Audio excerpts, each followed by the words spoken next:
Good evening, and thank you for the invitation to present at this symposium on cardiac injury and PCI in the era of COVID-19. My name is Robert Byrne. I'm an interventional cardiologist in Dublin, Ireland, and I'm delighted to talk on potential treatments under evaluation. This is the agenda for the next 10 minutes or so. I'll start with a few words on the pathogenesis of thrombotic complications, building on what you've heard elsewhere. Say a couple of words then on clinical implications and potential interventions with regard to pharmacological therapy. Explain then why the Polysine F-coated stents might be a potential solution in patients at heightened thrombotic risk, and then give you a short update on the Cobra Reduce randomized controlled trial, which is fully enrolled and will present primary endpoint data shortly. These are my disclosures. By way of introduction, then, the pathogenesis of thrombotic complications of COVID-19 have become increasingly clear as the pandemic has evolved. There's likely a spectrum of risk: patients with asymptomatic or mild infection, or mild infection at slightly lower increased risk of thrombotic complications, and patients with moderate to severe COVID-19 infection seem to have a clear excess of thrombotic events, both in relation to venous thromboembolism and indeed to arterial thrombotic events. If you look at the risk factors, then many of the risk factors you would expect portend an increased risk of venous thromboembolic embolism, in particular, including consequences of acute illness, stasis, volume depletion, and multi-organ injury. If you look at the hemostatic abnormalities, then seem to be characterized by microthrombi in the pulmonary, but also in other vascular beds, and in advanced cases, intravascular coagulopathy. These go hand in hand with myocardial injury, which we know since early in the pandemic seems to complicate course in about 20% of hospitalized patients. The clinical outcomes then related to this increased thrombotic risk range from venous thromboembolism through to myocardial infarction and disseminated intravascular coagulation. The cardiovascular effects of this prothrombotic state are amplified by the systematic inflammatory response and the endothelial dysfunction that seem to go hand in hand with COVID-19 infection, and the increased risk in relation to arterial thrombotic events and acute coronary syndrome, and also in relation to myocardial injury, seem to be mediated in part through both microvascular dysfunction and microvascular thrombosis, and macrovascular dysfunction and macrovascular thrombosis. And you've seen some examples of cases related to these in the symposium this evening. In terms of the clinical implications in relation to cardiac disease and potential interventions, then I've just chosen two areas. One is the incidence of acute coronary syndrome. This is a study from Giulio Stefanini and colleagues in the Milan region. They looked at their heart attack network and saw that patients with ACS who were co-infected with COVID had a higher proportion of non-obstructive CAD when they came to the cath lab than would otherwise be expected. This was more marked in non-ST elevation acute coronary syndrome, as you might expect, but up to 40% of patients presenting with ST elevation myocardial infarction didn't have evidence of obstructive disease and angiography. And I think in the symposium today, you've seen a case example illustrating this from Dr. Gualiumi. A second potential area related to the increased thrombotic risk in these patients is stent thrombosis. There are a number of case reports and small case series showing a link between COVID-19 illness and stent thrombosis. This is just one study from Spain. Authors reporting cases of acute on the left and late stent thrombosis on the right. The acute stent thrombosis in a circumflex stent in this instant, and on the right then a patient who had abrupt vessel occlusion in the proximal LAD many years after a previous LAD stenting, and it seemed to complicate the course of a COVID-19 illness.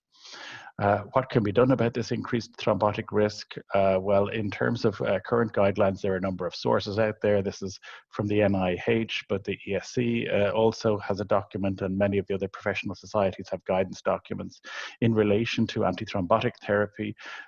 They say that hospitalized patients with COVID-19 should receive venous thromboembolic prophylaxis as per standard of care, and also in relation to anticoagulant or antiplatelet therapy to prevent arterial thrombosis.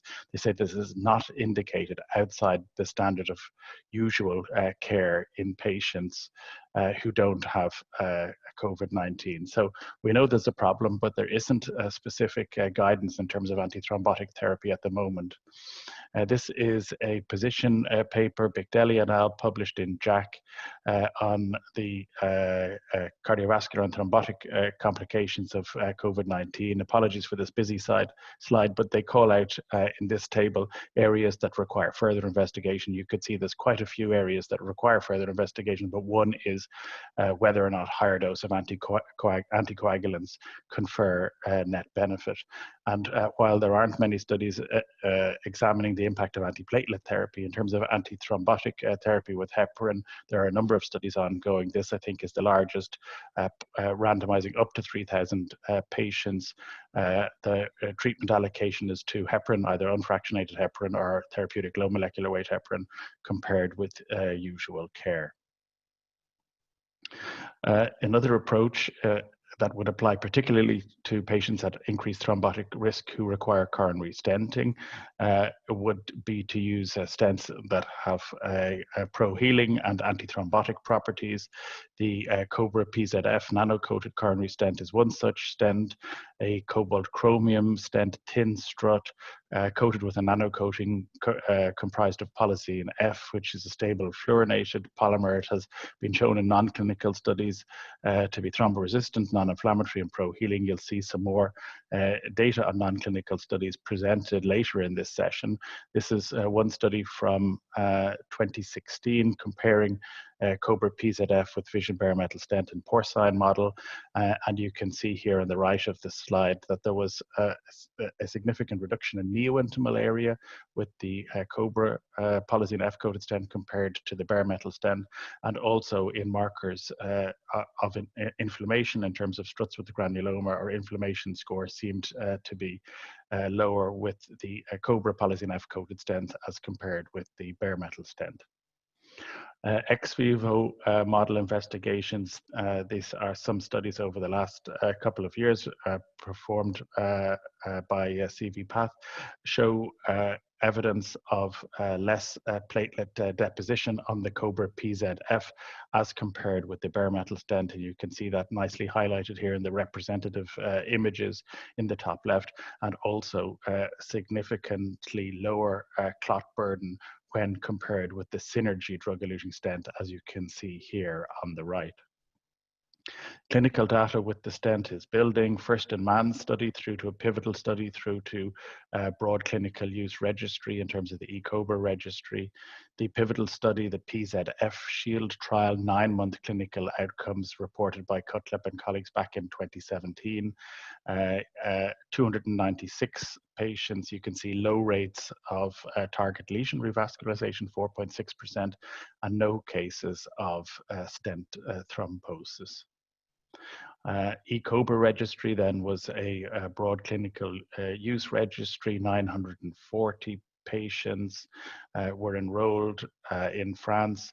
You can see here also low rate of stent thrombosis, 0.6%, which is notable because a high proportion of patients had low intensity or short duration dual antiplatelet therapy. 6% only had monotherapy at discharge, and then a significant proportion had stopped DAPT by 1 or 3 months. So these positive results must be interpreted against the background of short dual antiplatelet therapy, which is important. Finally, then, to finish on an update on the Cobra Reduce trial. This is a large-scale trial, the largest trial ongoing with this technology, being coordinated by the ESA Research Center in Munich. 996 patients, planned to be enrolled, and it is now fully enrolled. I'm delighted to be leading the study together with Adnan Kastrati and an august group in the steering committee that you can see here. It concerns patients on oral anticoagulation who are undergoing PCI, all receive aspirin, and then there's a randomization to the Cobra PZF stent plus 14 days of clopidogrel or an FDA-approved DES with 3 to 6 months of clopidogrel. The co-primary endpoints are BARC class 2 to 5 bleeding and a composite ischemic endpoint. The study hypothesis is that 14 days of DAPT and Cobra PZF will provide superior outcomes in terms of bleeding and non-inferior outcomes in terms of ischemic thrombotic events in comparison with the control group of standard DES and 3 to 6 months DAPT. Enrollment is now complete. The final phase of enrollment coincided with the COVID-19 pandemic, which of course caused difficulties for enrollment in many ongoing clinical trials, but we're very pleased that all 996 patients are now enrolled, and we hope to have the opportunity to share the data with you at the upcoming TCT meeting. In terms of take-home messages, then I think as the pandemic has evolved, it's been clear that patients with COVID-19 are at increased thrombotic risk, not only in terms of venous thromboembolism, but also in terms of arterial thrombotic events. The Cobra PZF is a potential solution for patients requiring PCI due to its pro-healing and effects and the low levels of thrombus on the stent in the acute phase compared with both bare metal and drug-eluting stents. And the data from Cobra Reduce, which is upcoming, and we hope to have this data available for TCT Connect 2020, will give more information on the clinical performance of this novel stent. Thank you for your attention.